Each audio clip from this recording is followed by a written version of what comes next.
wa minhum may yaqulu rabbana atina fid dunya hasanah. Jangan ragu-ragu kalau yang ini. Wa fil akhirati hasanah wa qina. Kita tak bisa hukumi status seseorang. Tak bisa hukumi iman dan baiknya seseorang. Tapi kita bisa melihat tapak dan jejak kebaikan yang ditinggalkan oleh orang itu. Kan kalau ingin lihat orang husnul khatimah, baik atau tidaknya, karena itu husnul khatimah, bukan husnul bidayah. Husnulnya di akhir. Kebaikan tampaknya di akhir. Setelah wafat, tampaklah kebaikan-kebaikannya. Virallah kemuliaan-kemuliaannya. Itulah kemudian yang kita ikuti tapak jejaknya.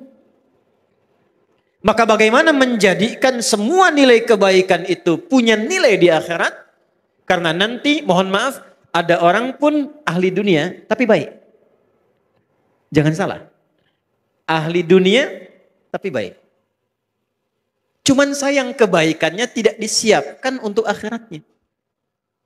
Zaman Nabi itu ada orang belum beriman, non-muslim. Baiknya luar biasa. Sedekah ke orang. Sosialnya tinggi. Mengatasi kesulitan orang lain. Bantu memudahkan akses. Maka Sayyidah Aisyah radhiyallahu taala anha bertanya pada Rasulullah, "Ya Rasulullah, wahai Rasulullah, bagaimana status orang ini di akhirat sementara dia ini baik sekali tapi imannya belum ada?"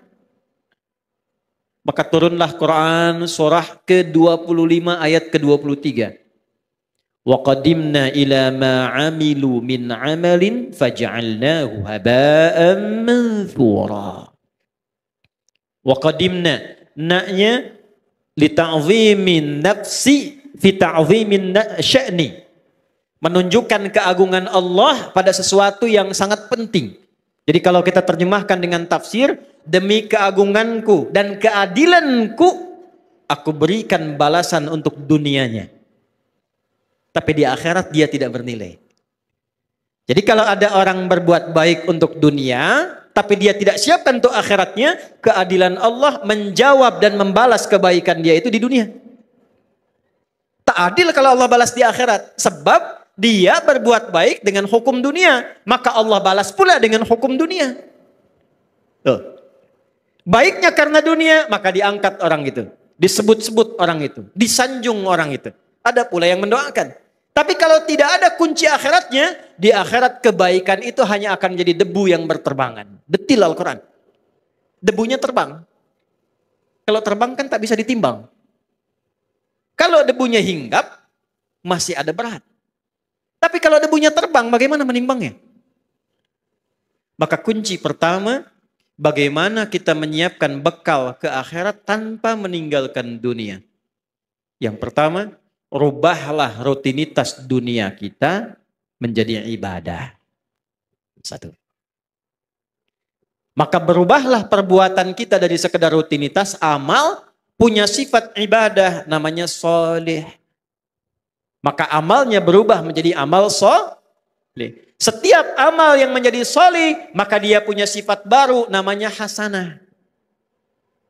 Ketika amal menjadi hasanah, maka dia punya poin. Poin inilah yang disebut bekal akhirat. Namanya ajrun. Yang kita sebut pahala. Pekerjaannya tetap dunia. Tapi pekerjaan dunia ini karena diniatkan menjadi ibadah. Amalnya menjadi saleh. Perbuatan baiknya diridhai Allah menjadi hasanah. Maka setiap hasanah punya nilai akhirat. Dari mana dalilnya? Quran surah ke-6 ayat 160. Man jaa'a bil hasanati falahu asyru amthaliha. Setiap perbuatan yang baik yang kita kerjakan dengan niat akhirat menjadi hasanah. Akan dikonfirmasi hasanah ini di akhirat dalam bentuk pahala sebagai bekal pulang. Karena itu doanya, Rabbana atina fid dunya hasanah. Dikonfirmasi hasanahnya di akhirat. Wa fil akhirati hasanah. Nah sekarang bagaimana cara merubah perbuatan dunia menjadi hasanah, menjadi punya nilai akhirat? Kerjakanlah dengan menggunakan iman. Saya ulangi, pakai iman.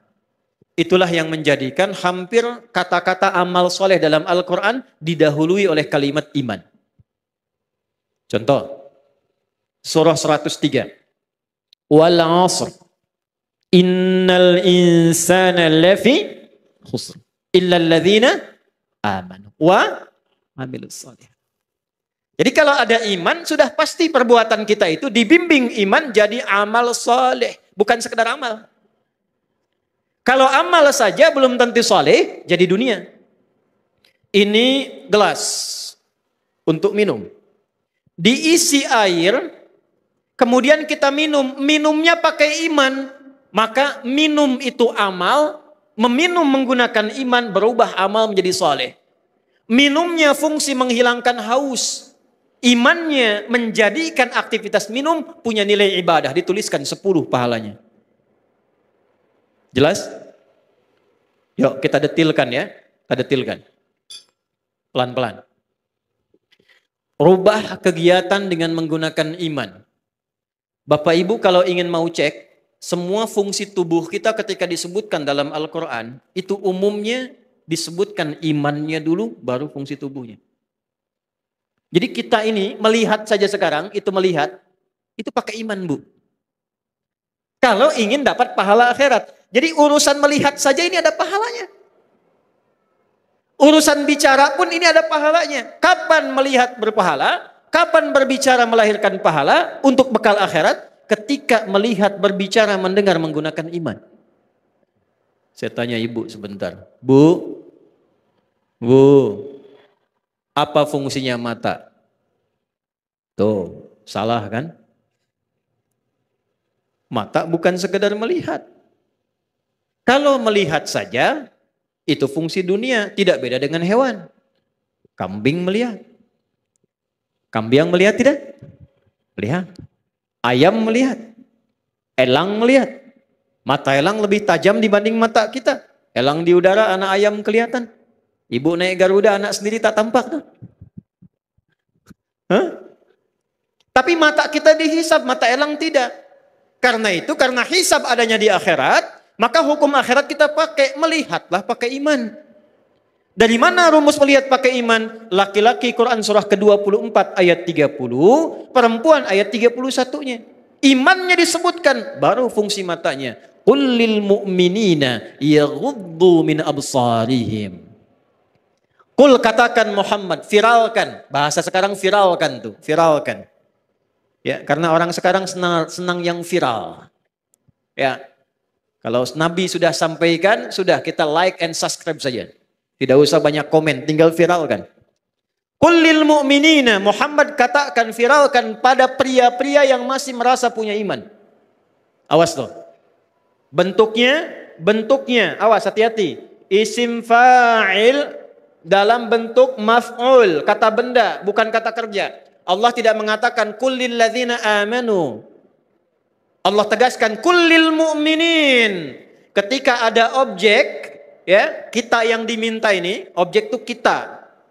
Ya, yang diminta oleh Allah, menggunakan kata benda, isim, itu hukumnya lebih kuat dibandingkan kata kerja. Karena benda tidak berubah. Pekerjaan masih bisa berubah. Ya, contoh, ini gelas sampai kiamat kurang 2 hari tetap akan jadi gelas. Tidak akan pernah jadi ayam.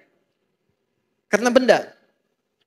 Tapi semua terkait pekerjaan, ya, maaf, termasuk masuk kepada sifat, karena dia unsur pekerjaan pasti berubah. Sayang, itu sifat yang masuk pada kata kerja. Orang tua sayang pada anak, diberikanlah pelukan, diberikanlah senyuman, pekerjaannya itu. Ya, tapi sayang itu tidak selamanya akan sama.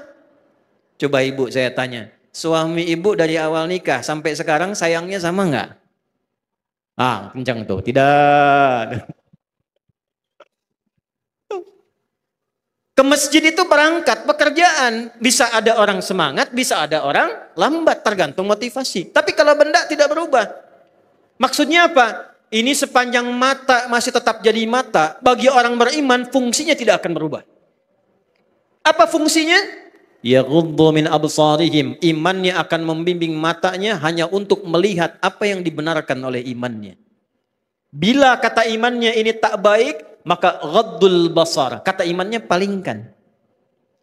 Karena itu standar pria yang punya iman, imannya akan menuntun matanya dan membuat batasan. Ini yang boleh dilihat, ini yang tak boleh dilihat. Beda dengan yang belum punya iman, semua bisa dilihat. Lisan, dari mata turun ke, oh jangan langsung ke hati aja mbak.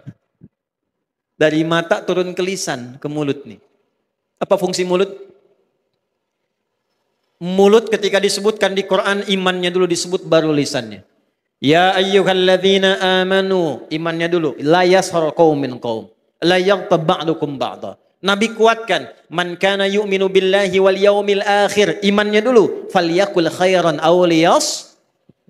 Ternyata mulut fungsinya untuk berkata yang baik-baik. Kalau punya iman. Jadi kalau kita bicaranya dituntun oleh iman, setiap bicara kita dituliskan pahala itu. Untuk bekal pulang. Jadi pahala itu bukan hanya dalam sholat. Pahala bukan hanya dalam zikir. Setiap kata-kata kita zikir. Setiap langkah kita itu zikir. Kalau diniatkan lillah untuk ibadah, itu ada pahalanya.